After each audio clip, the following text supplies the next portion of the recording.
అందరికీ నమస్తే మాస్టర్స్. మనము గత కొన్ని వారాలుగా మానస బోధని జ్ఞాన కోణంలో తెలుసుకుంటున్నాం. అయితే మనకి మానస బోధని అందించింది శ్రీ శ్రీ శ్రీ విద్యా ప్రకాశనందగిరి స్వామి వారు అందించారు. ఈ మానస బోధాన్ని మనము గత కొన్ని వారాలుగా జ్ఞాన కోణంలో తెలుసుకుంటూ వస్తున్నాము. అయితే మనం ముందుగా గురువందనం చేసుకుని మన ఈ కార్యక్రమాన్ని ప్రారంభించుకుందాం. బ్రహ్మర్షి పితామహ పత్రిజీకి మా ఆత్మ ప్రణామాలు. వంశీ సార్కి, సుకన్య మేడంకి మా ఆత్మ ప్రణామాలు. నాకు గురువుగా, మెంటర్గా నన్ను వెనక ఉండి నడిపిస్తున్న హైమ మేడంకి నా ఆత్మ ప్రణామాలు. గత కొన్ని వారాలుగా ఎంతో శ్రద్ధగా మానస బోధన వింటున్న మీ అందరికీ కూడా నా ఆత్మపూర్వక కృతజ్ఞతలు మాస్టర్స్. అయితే మనము గత వారం నేర్చుకున్న శ్లోకాలు ఏంటో ఒక్కసారి చదువుకుని వాటి అర్థాన్ని కొంచెం తెలుసుకుందాం. అజ్ఞానమున మునిగి నీచ కార్యమును నీవు చేయబోకుమువోయి మనసా. జ్ఞాన నేత్రము బడసి సచ్చరిత్రము పొంది దివ్య జీవితము గడుపు మనసా. ఏనాటి పుణ్యము నరజన్మమిప్పుడు ఏతించినది నీకు మనసా. ఈ భవ్య జీవితము సంపూర్తి కాలపుడే దైవాన్ని చేరుకో మనసా. చూడండి మాస్టర్స్, మనము తెలుసుకున్నాం కదా, అజ్ఞానంతో మనము నీచ కార్యాలను చేయకూడదు అంటే. చూడండి, మనము ఇప్పుడు ధ్యానం చేసుకుంటున్నాము రోజు. మన నిత్య జీవితంలో మనకి ధ్యానం అలవాటైంది, మనం ధ్యానం చేసుకుంటున్నాము. ఇంకా మన ఆ ధ్యానంతో పాటు మనం ఎలా ఉండాలి, అసలు మనము ఎలా ఉంటున్నాము అనే అనే విషయాల్ని అనేక కోణంలో ఇదివరకు మనం ధ్యానంలోకి రాకముందు మనం ఎలా ఉన్నామో, ధ్యానంలోకి వచ్చిన తర్వాత మనం ఎలా ఉన్నాము అని మనల్ని మనం ఒకసారి చూసుకుంటే మాస్టర్స్ ఎంతో తేడా కనిపిస్తుంది కదా. మనము ధ్యానంలోకి రాకముందు మనం ఒక చూసే దృష్టి కానీ దృష్టికోణము వేరుగా ఉంటుంది. మనము ధ్యానంలోకి వచ్చిన తర్వాత మనం చూసే దృష్టికోణం వేరుగా ఉంటుంది. మరి ఏం మారుతుంది అప్పటికి ఇప్పటికి అంటే ఎంతో మారుతుంది మాస్టర్స్. ఎందుకంటే మనం ఎప్పుడైతే ధ్యానం చేస్తామో మనల్ని మనం తెలుసుకోవడం ప్రారంభిస్తాం కాబట్టి అప్పుడు మనకి ధ్యానం ద్వారా ఏమొస్తుంది అంటే మనకి జ్ఞానం వస్తుంది. జ్ఞానం వచ్చినప్పుడు మనము ఏ సిట్యుయేషన్ అయినా సరే చూసే విధానం మారుతుంది, అంటే దాని కోణం మారుతుంది. ఒకప్పుడు ఒక కోణంతోనే ఆలోచించగలిగే మనము ఇప్పుడు ధ్యానంలోకి వచ్చిన తర్వాత ఒక సిట్యుయేషన్ ని కానీ పరిస్థితిని కానీ మనము రకరకాల కోణాల్లో చూడగలుగుతాము. ఎప్పుడైతే మనము ఒక సమస్యని మన వైపు నుంచే కాకుండా ఎదుటివారి కోణం నుంచి కూడా ఆలోచించినప్పుడు, ఓహో, దీనికి కారణం ఇదే ఉండొచ్చు కదా అని మనల్ని మనం కంట్రోల్ చేసుకోగలుగుతాము. అప్పుడుండే కోపం, అప్పుడుండే ఉక్రోషం, అప్పుడుండే కసి అట్లాంటివి ధ్యానంలోకి వచ్చిన తర్వాత చాలా కంట్రోల్ చేసుకోగలుగుతాం. ఎందుకంటే అప్పుడు మనం మన ఎమోషన్స్ మనకి కంట్రోల్లో లేవు. ఇప్పుడు మనం మన ఎమోషన్స్ ని కంట్రోల్ చేసుకోగలుగుతాము. ధ్యానంలోకి వచ్చిన తర్వాత మనము మన ఎమోషన్స్ ని కంట్రోల్ చేసుకోగలుగుతాము. మరి ధ్యానంలోకి వచ్చిన తర్వాత మనకి జ్ఞానం వస్తుంది కదా. జ్ఞానం వచ్చిన తర్వాత మనము అజ్ఞానంలోకి వెళ్ళిపోకూడదు. ఇది ఇక్కడ మనం బాగా గుర్తుపెట్టుకోవాల్సింది మాస్టర్స్. అసలు ధ్యానమే చేయరు, జ్ఞానం తెలియదు అనుకోండి. అట్లాంటి వాళ్ళ విషయం పక్కకు పెడితే మనము ధ్యానంలోకి వచ్చాము, ధ్యానం చేసుకుంటున్నాము అంటే ఈ ధ్యానం అనే మెట్టు ఎక్కడం అంత సులభమైనది కాదు మాస్టర్స్. అందరూ ధ్యానం అనే మెట్టుని ఎక్కలేరు. అయితే నవవిధ భక్తుల్లో ఒక్కొక్క మెట్టు ఎక్కిన తర్వాత అప్పుడు మనము ఈ ధ్యానంలోకి వస్తాం. ఈ ధ్యానంలోకి వచ్చిన తర్వాత మనము మనకి తెలియకుండానే మనలో చాలా మార్పులు వస్తాయి ధ్యానంలోకి. అందుకే మనకు అనిపిస్తుంది ధ్యానంలోకి రాకముందు సంధ్య వేరు కదా, ధ్యానంలోకి వచ్చిన తర్వాత సంధ్య వేరు కదా అని.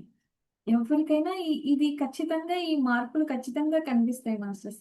మనము ధ్యానంలోకి వచ్చిన తర్వాత ఎలా ఉంటున్నాం, అసలు జ్ఞానం అనేదే తెలియదు అనుకోండి, వాళ్ళు ఒక సిట్యుయేషన్ ని ఎట్లా డీల్ చేస్తున్నారు అనేది వేరే విషయం. మనము ధ్యానంలోకి వచ్చిన తర్వాత జ్ఞానాన్ని తెలుసుకుంటూ కూడా అజ్ఞానంలో ఉండద్దు అని చెప్తున్నారు ఇక్కడ. మనం ఎప్పుడైతే జ్ఞానం తెలుసుకుంటున్నాం. మనకి కొంచెం జ్ఞానం ఉంది. ఇది మంచి, ఇది చెడు అని తెలుస్తుంది. తెలుస్తున్నప్పుడు మనము అజ్ఞానాన్ని ప్రేరేపించకూడదు. ఒకవేళ అక్కడ అధర్మం జరుగుతున్నా, లేకపోతే జరుగుతున్నది కరెక్ట్ కాదు అనిపిస్తున్నా మనము దాన్ని ఖండించాలి. దాన్ని చూస్తూ ఉండకూడదు. మనం దాన్ని ఖండించాలి. ఎదుటి వాళ్ళు దాన్ని వింటారా, వినరా అనేది వాళ్ళ యొక్క విజ్ఞతని బట్టి ఉంటుంది. కానీ మనం మాత్రం దాన్ని ఖండించాలి. అలా అని మనము కూడా ఒక్కొక్కసారి తెలియకుండా అజ్ఞానంలో పడిపోతూ ఉంటాము. నువ్వు జ్ఞానివై ఉండి కూడా అజ్ఞానంలో పడిపోకు. అజ్ఞానంలో పడిపోయి మనము నీచ కార్యాలని చెయ్యబోకు అని చెప్తున్నారు చూడండి. ఎప్పుడైతే మనము జ్ఞాన నేత్రంతో ఎప్పుడైతే ఉంటామో అప్పుడు ఒక మనకుండే ఆ నడవడిక గాని అది కానీ అది ఒక సచ్చరిత్ర లాగా అవుతుందంట. ఎప్పుడైతే మన నడవడిక కరెక్ట్ గా ఉందో, మన నడవడిక ఎప్పుడు కరెక్ట్ గా ఉంటుంది చెప్పండి? మనము సత్యంలో ఉన్నప్పుడు. ఇది సత్యము. త్రికోణము అంటారు చూడండి. మనకి మేడం ఎప్పుడు త్రిధర్మాలలో మనకి చెప్తారు కదా, త్రికోణ న్యాయం అని చెప్పి. మనము వీళ్ళు మనవాళ్ళు, వాళ్ళు మనవాళ్ళు కాదు అని చెప్పేసి మనం మనవాళ్ళకి సపోర్ట్ చేయాలి. అదే అరే అది కరెక్టా తప్పా పక్కకు పెట్టేసి వీళ్ళు మనవాళ్ళు, మనవాళ్ళకి సపోర్ట్ చేయాలి అని అటువైపు సపోర్ట్ చేస్తూ ఉంటారు చాలా చాలా మంది. అరే మన వాళ్ళు ఏమనుకుంటారు అని. కానీ అక్కడ కరెక్ట్ ఏంటి, అక్కడ అసలు సత్యం ఏంటి అనే దాని మీద కాకుండా మన మన వాళ్ళు ఏమనుకుంటారో, వీళ్ళేమనుకుంటారో అని దాని మీద నిలబడ్డాం అనుకోండి మనం, అప్పుడు మనం సత్యంలో లేనట్టే. అలా కాకుండా మన ఇంట్లోనే ఏదైనా ఒక సిట్యుయేషన్ జరుగుతుంది అనుకోండి, వాళ్ళు మనవాళ్ళైనా సరే, ఇది కరెక్ట్, ఇది కరెక్ట్ కాదు, నువ్వు ఎక్కడున్నావో నువ్వు చూసుకో ఒకసారి అని చెప్పడం ధర్మం. మనం వాళ్ళకి ఆ సత్యాన్ని తెలియజేయాలి. మనమే సత్యంలో నిలబడలేదనుకోండి, ఇంకా అప్పుడు అంటే మన జ్ఞానం ఉండి కూడా మనం సత్యంలో లేవనుకోండి, అప్పుడు మనం ధర్మంలో ఉన్నట్టా చెప్పండి? కాదు కదా. కాబట్టి ఎప్పుడు కూడా మనము సత్యం ఏదో అందులో నిలబడాలి. సత్యంలో ఎప్పుడైతే మనం ఉంటామో మనము ధర్మంలో ఉంటాము. మనము ధర్మంలో ఎప్పుడైతే ఉంటామో అప్పుడు మనల్ని ధర్మం ఎప్పుడు కాపాడుతూ ఉంటుంది. అందుకని మనకి ఇక్కడ ఏమి జ్ఞానం ఇస్తున్నారు? ఎప్పుడు కూడా నువ్వు జ్ఞాన మార్గంలోకి వచ్చి కూడా అధర్మాన్ని సపోర్ట్ చేయడం కానీ, అసత్యాన్ని నువ్వు పట్టుకోవడం కానీ, లేకపోతే అజ్ఞానంలోకి జారిపోవడం కానీ అట్లాంటివి చేస్తావేమో మనసా నువ్వు. అట్లాంటి పనులు చెయ్యకు. నువ్వు ఎంతో కష్టపడి ఎన్నో పూజలు, నోములు, వ్రతాలు, జపాలు అన్నీ చేసి లాస్ట్‌కి మనము ఈ ధ్యానం అనే మెట్టు ఎక్కుతాం. ఎక్కిన తర్వాత మనకెంతో జ్ఞానం వస్తుంది. ఇది మంచి, ఇది చెడు అని తెలుసుకునే ఒక ఒక మనకి తెలుసుకునే ఒక జ్ఞానం వస్తుంది. మన జ్ఞాన నేత్రం తెరుచుకుంటది గదా! ఎప్పుడైతే మనం ఆ నేత్రంతో చూస్తామో, అలా ఉంటూ నువ్వు అధర్మాన్ని సపోర్ట్ చేయకు. అజ్ఞానంలో పడిపోకు. ఎప్పుడైతే మనం అజ్ఞానంలో పడిపోతూనే కదా మనం అధర్మం వైపు వెళ్తాము. అలా నువ్వు జ్ఞానంలో ఉండి కూడా అది ఇంకా పెద్ద తప్పవుతదనమాట. తెలియక చేస్తే చూడండి, మన తల్లిదండ్రులు మనమే ఉంటాము. చిన్నపిల్లలు ఏదైనా తప్పు చేస్తే, "అరే! వాడికి జ్ఞానం లేదురా పాపం తెలీదు" అనుకుంటారు. అదే పిల్లవాడు తెలిసి తెలియనట్టుగా చేస్తే దానికి పనిష్మెంట్ ఎలా ఇస్తాము? నీకు తెలుసు ఇది కరెక్టో కాదో. అయినా కూడా నువ్వెందుకు తప్పు చేసావు అని మనం నిలదీస్తామా? నిలదీయమా? అలాగే మనం కూడా మాస్టర్స్, మనము జ్ఞానం ఏంటో మనకి తెలిసి కూడా అది పిల్లల మీద వ్యామోహమే కావచ్చు, లేకపోతే ఇంకొకటే కావచ్చు. మనం వాళ్ళకి కరెక్ట్ ఏదో అది చెప్పకుండా వాళ్ళేదో చేస్తున్నారులే అని మనం వ్యామోహంలో వాళ్ళని ఒక మాట అనలేక మనం వాళ్ళకి కరెక్ట్ ఏదో చెప్పలేదనుకోండి, అప్పుడు తప్పు మనదే అవుతుంది మాస్టర్స్. అప్పుడు మనము అది చాలా పెద్ద తప్పు. నీచ కార్యాన్ని చెయ్యబోకు అంటున్నారు. చూడండి, మనం డే టు డే లైఫ్‌లో ఇలాంటివి ఎన్నో మనకి మన ముందుకొస్తూ ఉంటాయి. అలా వస్తున్నప్పుడు మనం ఎలా ఉంటున్నాము? ఎదుటి వాళ్ళు ఏమన్నా అనుకుంటారేమో అని కూడా సత్యం చెప్పము ఒక్కొక్కసారి. నిజానికి అలా ఉండకూడదు. అలా ఉండకండి మీరు. ఏది సత్యమో అది చెప్పండి. ఇప్పుడు ఏది కరెక్ట్, ఏది కరెక్ట్ కాదు. 2 విషయాలు చెప్పామనుకోండి, ఎదుటి వాళ్ళు దేన్ని చూజ్ చేసుకుంటారు అనేది వాళ్ళ విషయం. కానీ మన వరకు మనం కరెక్ట్‌గా చెప్పామా లేదా అనేది మన వరకు అది వర్తిస్తుంది మాస్టర్స్. ఎప్పుడైతే మనం వాళ్ళకి సపోర్ట్ చేస్తామో అప్పుడు మనం కూడా తప్పు చేసినట్టే అవుతుంది. అసత్యంలో ఉన్నట్టు అవుతుంది. కాబట్టి మనం ఎప్పుడు సత్య మార్గంలో ఉండాలి అని ఇక్కడ మనకి చెప్తున్నారు. ఎప్పుడైతే మనం సత్య మార్గంలో ఉంటామో, జ్ఞాన నేత్రం మనకి ఎప్పుడైతే జ్ఞాన నేత్రంతో మనం మన జీవితాన్ని గడుపుతామో, అప్పుడు మన జీవితం ఎలా ఏమవుతుందంట, దివ్య జీవితం అవుతుందంట. అలా దివ్య జీవితాన్ని గడపండి అని చెప్పి చెప్తున్నారు. మరి తర్వాత శ్లోకంలో ఏమంటున్నారు?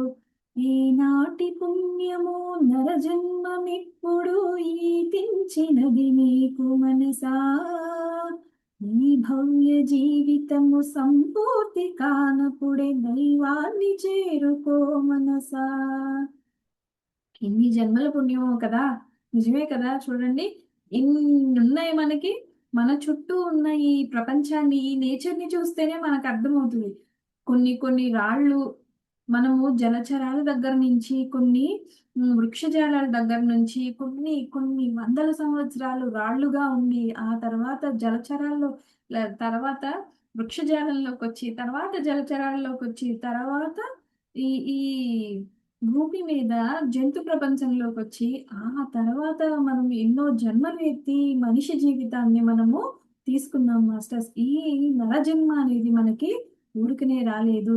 ఈ నరజన్మలో కూడా ఎన్నో కొన్ని వందల జన్మలు అజ్ఞానంతో తెలిసి తెలియక ఎంతో తప్పులు చేసుకుంటూ తప్పుల మీద తప్పులు తప్పుల మీద తప్పులు ఎంతో అధర్మాన్ని చేసుకుంటూ మనము వచ్చేసాము. ఎన్నో జన్మలు దాటుకుని వచ్చేసాము. అయితే ఈ జన్మలోనో మనకి గత జన్మలోనో లేకపోతే గత కొన్ని జన్మలుగానో కొంచెం జ్ఞానం అనేది వచ్చింది అనుకోండి. ఆ జ్ఞానంతో ముందుకు వస్తూ ఉన్నాం అనుకోండి. ఆ జ్ఞానంతో ముందుకు వస్తూ ఉన్నప్పుడు ఇప్పుడు అర్థమవుతుంది మనకి. ఎలా అర్థమవుతుంది చెప్పండి? ఎప్పుడైతే మనకి ఒక ప్రాబ్లం వచ్చింది, ఆ ప్రాబ్లం ని మనము అయ్యో ఈ ప్రాబ్లం ని నేను ఇంత ఇంత ప్రాబ్లం వచ్చింది అంటే నేను ఏం చేశాను అని మనం చెక్ చేసుకుంటున్నామా లేదా? మన మూమెంట్ లో ఉన్న ఒకానొక గొప్ప విషయం ఏంటి అంటే మాస్టర్స్, మనము ఏ ప్రాబ్లం అయినా మనము సాల్వ్ చేసుకోగలము. సద్గురు మూమెంట్ లో ఉన్న ఎవరైనా సరే మనకి వంశీ సార్ ఇచ్చిన ఈ జ్ఞానం, కళల ద్వారా జ్ఞానం ద్వారా మనము ఏం తెలుసుకుంటున్నాము? ఇప్పుడు ఎ- మనము ఏ సమస్య వచ్చినా దానికి కారణాన్ని పట్టుకోగలుగుతున్నాం. అవునా కదా చెప్పండి? ఆ కారణం పట్టుకోగలుగుతున్నాం. ఎప్పుడైనా మనకి ఒక ప్రాబ్లం వచ్చిందంటే ఒక టాబ్లెట్ వేసామనుకోండి. సపోజ్ ఏదైనా ఒక పెయిన్ వచ్చింది, ఒక టాబ్లెట్ వేసుకున్నాము. టాబ్లెట్ వేసుకుంటే ఏమవుతుంది? పెయిన్ కిల్లర్ వేసుకుంటే ఆ కొద్దిసేపు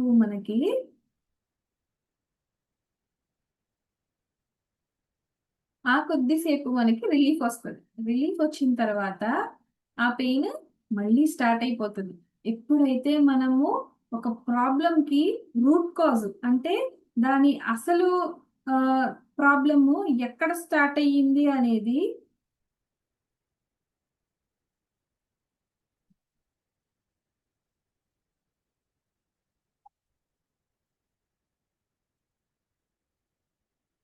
ఒక నిమిషం. మనకి ప్రాబ్లం ఎక్కడ స్టార్ట్ అయింది అనేది మనము తెలుసుకున్నాం అనుకోండి. అంటే ఆ ప్రాబ్లం యొక్క రూట్ కాజ్ ఏంటో అనేది మనం కనుక్కుంటే దాన్ని వేళ్లతో సహా ప్రాబ్లమ్ ని క్లియర్ చేసుకోవచ్చు కదా. అలా కాకుండా పై పైన మందు పూస్తూ లేకపోతే పై పైన ట్రీట్మెంట్ ఇస్తున్నాం అనుకోండి. అప్పుడు అది ఆ ప్రాబ్లం మొత్తం క్లియర్ అవుతుందా? అవ్వదు కదా. అది మళ్ళీ మళ్ళీ ఇంకొక రూపంలో మనకు వస్తూనే ఉంటుంది. కానీ మన ఈ మూమెంట్ లో ఉన్న ఒక బ్యూటిఫుల్ థింగ్ ఏంటంటే మనం మన ప్రాబ్లమ్స్ ని రూట్ కాజ్ కనుక్కొని ఇంకా దాన్ని రూట్స్ నుంచి క్లియర్ చేసేస్తాం. ఎప్పుడైతే ఒక ప్రాబ్లమ్ ని మనము రూట్స్ నుంచి క్లియర్ చేస్తామో అప్పుడు మనకి ఇంకా ప్రాబ్లం రిపీట్ అవ్వదు. అది ఎందుకు వచ్చింది అనే జ్ఞానం మనకు అందుతుంది. ఎప్పుడైతే ఆ జ్ఞానం అందుతుందో మనం దాన్ని ఇంకా లైఫ్ లో ఎప్పుడు రిపీట్ చేయం మాస్టర్స్. అట్లాంటి సిచ్యువేషన్ ని కానీ అట్లాంటి దాన్ని కానీ మనం ఎప్పుడు రిపీట్ చేయమన్నమాట. అది మనకి మూమెంట్ లో ఉండడం వల్ల మన మేడం ఇచ్చే నిరంతరం మనకి సపోర్ట్ ఇస్తూ ఎప్పుడు ఏ సపోర్ట్ కావాలన్నా వెంటనే నేనున్నాను మీ వెనకాల అంటూ మనకి సపోర్ట్ చేసే హైమా మేడంకి నేను ఎంతో కృతజ్ఞతలు చెప్పుకుంటున్నాను మాస్టర్స్. ఇప్పుడు కూడా దేనికైనా సరే మేడం వెంటనే సపోర్ట్ ఇచ్చి ఏ ప్రాబ్లం వచ్చినా మేడం నాకు ఇక్కడ ఇలా ఇలా ప్రాబ్లం గా ఉంది అంటే వెంటనే సపోర్ట్ చేసి తను నాకు గైడెన్స్ చాలా బాగా ఇస్తారు. ఆ కాబట్టి మనము ఈ మూమెంట్ లో ఉంటూ కళల ద్వారా జ్ఞానాన్ని అందుకుంటూ మన సమస్యల్ని మనం తెలుసుకుంటున్నాం కదా. అలాగా ఇన్ని జన్మలు పుణ్యం చేస్తేనో మనకి నరజన్మ వచ్చింది. కాబట్టి ఈ ఈ జీవితం మనకి సంపూర్తి కానప్పుడే, అంటే ఈ నరజన్మము మనకి ఈ జన్మ సంపూర్తి కానప్పుడే నువ్వెందుకు పుట్టావు, ఎందుకు నువ్వు ఈ భూమి మీదకి వచ్చావు, ఇది ఏమి తెలుసుకోవాలని వచ్చావు అనేది ఒకసారి ఆలోచించు. ఎప్పుడైతే మనం ఆ విధంగా ఆలోచిస్తామో, మన ప్రాబ్లమ్స్ ని మనం సాల్వ్ చేసుకుంటూ, మనము ఆ విధంగా ఎందుకు వచ్చాము అనే దాన్ని తెలుసుకుంటూ ముందుకు వెళ్ళడం వల్ల మన జీవితాన్ని మనము భవ్య జీవితంగా మార్చుకుంటాము. దీన్ని పూర్తి కానప్పుడే మనము దైవం గురించి కూడా తెలుసుకుంటాము. అయితే మనము తర్వాత శ్లోకం ఏంటో చూద్దాం. చిత్తము ఉన్నచో జీవత్వముదయించు బాధలన్నీయు కలుగు మనసా, చిత్తనేలయమంద జీవుడే శివుడగును మోక్షంబు చేకూరు మనసా. చూడండి, మనకి ఎప్పుడైతే చిత్తం ఉంటుందో అప్పుడు మనకి జీవత్వం ఉంటుంది. చూడండి, మనకి మనస్సు ఉందనుకోండి, మనస్సు ఉంటేనే కదా మనము దాన్ని ఆస్వాదించగలుగుతున్నాము. ఇప్పుడు ఒక స్వీట్ తింటున్నాము, ఆ స్వీట్ లో ఒక మాధుర్యాన్ని మనం అనుభవించాలి అంటే మనం మనస్సుతో ఉంటేనే కదా అది సాధ్యమవుతుంది. నిజానికి మనస్సు లేదనుకోండి, దాన్ని మనం ఆస్వాదించగలమా, అనుభూతి చెందగలమా, చెందలేము కదా. అందుకే చూడండి ఎంత బాగా చెప్తున్నారు. చిత్తం ఉంటే జీవత్వం ఉదయిస్తుంది, అలాగే బాధలన్నీ కలుగు అంటున్నారు. మరి చిత్తం ఉంటే బాధలే కలుగుతాయా అంటే కాదు. చిత్తం అనేది, మనస్సు అనేది అనుభూతిని తీసుకుంటుంది. అది మనము సంతోషాన్న లేకపోతే బాధన అనేది మన మీద, మనం తీసుకునే దాని మీద డిపెండ్ అయి ఉంటుంది అనమాట. ఇప్పుడు కూడా మనము చిత్తం ఉంటే మనకి ఈ మనస్సు అనేది చాలా చంచలమైంది కదా. మనం ఎప్పుడు కూడా మన ఆలోచనల్ని ఆ మనస్సు నిరంతరం ఎప్పుడు కూడా మన మనస్సు చాలా ఫాస్ట్ గా ప్రయాణిస్తూ ఉంటుంది, చాలా ఫాస్ట్ గా వెళ్ళిపోతూ ఉంటుంది. మనస్సు ఉంటే మనకి బాధ కలుగుతుంది అని ఎందుకు అంటున్నారు అంటే, మరి మనస్సు ఒక కోతి లాంటిది కదా. అది చంచలంగా ఉంటుంది కదా, ఒక్క చోట స్థిరంగా ఉండదు కదా. ఈ క్షణం దీని మీద ఉంటే ఇంకొక క్షణం ఇంకొక దాని మీదకి వెళ్ళిపోతూ ఉంటుంది కదా. కాబట్టి మనం ఏం చేయాలి అంట, ఈ మనస్సుని మనము లయం అందించాలి. అసలు ఈ మనస్సు లయం అందుతుందా అంటే, మనస్సుని కూడా మనము శాంతింప చేసుకోవాలి. అంటే మనస్సుని, ఒక చిన్న పిల్లల మనస్తత్వం ఎట్లా ఉంటుందో మన మనస్సు కూడా అలాగే ఉంటుందంట. మనస్సు అయితే మనము మన మనస్సుని నియంత్రించుకోగలం. దాన్ని మనం ఏం చేయగలము అంటే, మన మనస్సుని మనము ఏమి, మనం దాన్ని మొత్తం కంట్రోల్ చేసేసుకోలేము. అలా కంట్రోల్ చేస్తే అది మన ఎమోషన్స్ మీద ఎఫెక్ట్ అవుతుంది అనమాట. ఏదైనా సరే మనం చూడండి, దీన్ని ఆ కంట్రోల్ చేయాలి అనే విధంగా దాన్ని పట్టుకున్నాం అనుకోండి, అప్పుడు ఏమవుతుంది, ఆ దాన్ని కఠినంగా దానికి నియమాలు పెట్టేసి, నువ్వు డే టు డే మార్నింగ్ ఈ టైంకి లేవాలి, ఈ టైంకి ఇది చేయాలి, ఆ టైంకి అది చేయాలి అని దాని మీద మనం ఫోర్స్ఫుల్ గా కంట్రోల్ ని తీసుకొచ్చామనుకోండి, అప్పుడు మరి అది దాన్ని పట్టుకుంటుందా అంటే అది దానికి చాలా ఇబ్బంది అవుతుంది. ఫోర్సిబుల్ గా ఒక రోజు ఉంటది, 2 రోజులు ఉంటది, కానీ మూడో రోజుకి ఉండదు. మనస్సుని మనం అట్లా ఎప్పుడు కంట్రోల్ చేయకూడదు. కానీ దాన్ని నెమ్మదిగా మన వైపుకి తిప్పుకోవాలన్నమాట. నెమ్మదిగా మన వైపు మనం ఎట్లా తిప్పుకోగలుగుతాము అంటే సాధన ద్వారా మాస్టర్స్. అయితే మన మనస్సుకి మనము చెప్పుకుంటూ ఉండాలి. నిరంతరం మనం మనస్సుకి మనము చెప్పుకుంటూ ఉంటే, ఎప్పుడైతే మనం ధ్యానంలో ఉంటామో చూడండి, ధ్యానం చేసినప్పుడు ఏం చేస్తాము, మనము మన కళ్ళని మూసేసుకుంటాము, మన చేతుల్ని మనం క్లోజ్ చేసేస్తాము, మన కాళ్ళని మనం క్రాస్ చేసేస్తాము. అంటే ఒక క్లోజ్డ్ సర్క్యూట్ లో ఉంటాము. ఎప్పుడైతే మనం క్లోజ్డ్ సర్క్యూట్ లో ఉంటామో, కళ్ళు మూసుకుంటామో, మనము బాహ్య ప్రపంచాన్ని దేన్ని కూడా చూడము. ఎప్పుడైతే అట్లా చూడకుండా మనము ధ్యానం చేసుకుంటున్నప్పుడు మన శ్వాస మీదే మనం ధ్యాసని ఎప్పుడైతే పెడతామో, అప్పుడు నెమ్మదిగా మన మనసు కామ్ అయిపోతుంది అనమాట. అప్పుడు అటు ఇటు వెళ్ళకుండా ఆలోచనలు తక్కువ చేస్తుంది. అప్పుడు కూడా ఆలోచనలు రావా అంటే, కొత్తలో ధ్యానంలోకి వచ్చినప్పుడు మనం ధ్యానంలో కూర్చున్నాం అనుకోండి, అంతకు ముందు లేదన్న ఆలోచనలు అన్నీ కూడా అప్పుడు వస్తాయి. కానీ సాధన చేస్తూ చేస్తూ నెమ్మదిగా ముందుకు వెళ్తున్నప్పుడు ఏమవుతుంది, మనకి ఆ ఆలోచనలన్నీ కూడా తగ్గి మనకి ఒక స్టేట్కి వస్తాము. ఏంటి అంటే, ఒక నిశ్చలమైన స్థితికి వస్తాం అనమాట. అది ఎప్పుడు వస్తాము అంటే సాధన ద్వారా వస్తాము.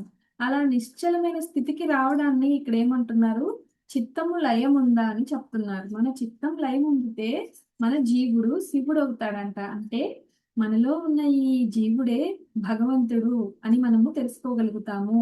చూడండి, మనకి పత్రిజీ ఎప్పుడు చెప్తారు కదా, వి ఆల్ ఆర్ గాడ్స్ అని, my dear masters and my dear God's అంటారు కదా. పత్రిజీ ఆయన ఎప్పుడు కూడా మనలో ఉన్న భగవంతుణ్ణి చూస్తారు.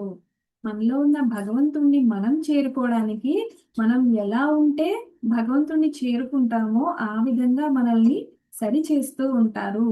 కాబట్టి మనం ఎప్పుడూ కూడా మన చిత్తాన్ని మనము మన కంట్రోల్లో పెట్టుకోవాలి. అంటే దానికి ఎప్పుడు కూడా నిరంతర సాధన ఇస్తూ ఉండాలి.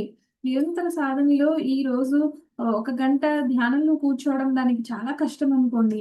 ఒక్క 5 నిమిషాలు కూర్చోపెట్టాలి. ఇవాళ ఇవాళ ఒక్క 5 నిమిషాలు చేద్దాం మనము ధ్యానము. మనం ఒక్క 5 నిమిషాలు ఇవాళ ధ్యానం చేసుకుందామా అనుకుంటూ 5 నిమిషాలని 10 నిమిషాలు, 10 నిమిషాలని 15 నిమిషాలు చేసుకుంటూ మనం ముందుకెళ్తే మాస్టర్స్ మన చిత్తాన్ని మనము లయం అందించగలుగుతాము.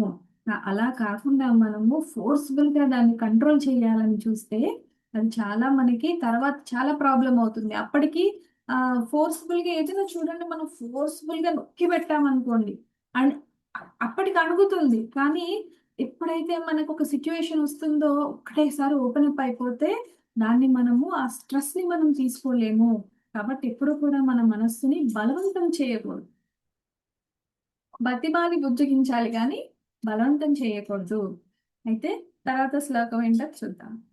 మురికి కొంపగ పేరు పొందిన దేహము నీవెట్లు వగుదువు మనసా, అతి నిర్మలమైన ఆత్మయే నీవని దృఢముగా నమ్ముమో మనసా. చూడండి, మురికి కుంపగా పేరు పొందిన దేహము అంటే ఈ దేహంలో ఉండే ఈ ఈ ఈ శుక్లము, మేధ, రక్తము, మాంసము ఇదే కదా మన దేహంలో ఉండేది. అది నువ్వెలాగవుతావు? ఓ మనసా, నువ్వు అది కాదు. మరి నువ్వేంటి అంటే అతి నిర్మలమైన ఆత్మవి నువ్వు అని ఎలా నమ్మాలి? మామూలుగా నమ్ముతావా? కాదు, దృఢముగా నమ్ముము అని చెప్తున్నారు. అతి నిర్మలంగా ఉండే ఆత్మవి నువ్వు అని చాలా బలంగా గట్టిగా నమ్మాలి. ఎందుకంటే నువ్వు ఆత్మవే కాబట్టి ఏది సత్యము అదే సత్యం. కాబట్టి నువ్వు ఆత్మవన్న నువ్వు ఆత్మ పదార్థానివి అనేదే సత్యం. కాబట్టి నువ్వు దాన్ని దృఢముగా నమ్ము. ఇంక దేన్ని కూడా నువ్వు పట్టుకోకు. నువ్వు నీ దేహాన్ని అనుకుంటావేమో, నువ్వు దేహానివి కాదు. నీలో ఉండే ఈ రక్తము, మాంసము, ఈ ఈ కనిపించే ఈ శరీరము నీది కాదు. నువ్వు ఏంటి అంటే నువ్వు ఆత్మస్వరూపానివి. నిన్ను నువ్వు స్వరూపానివి అని ఫస్ట్ గుర్తించు. ఎప్పుడైతే నువ్వు దాన్ని గుర్తిస్తావో పట్టుకుంటావు. ఎప్పుడైతే పట్టుకుంటావో అప్పుడు నీకు నీ చుట్టూ ఉన్నవి కూడా ఆత్మస్వరూపాలుగా కనిపిస్తాయి.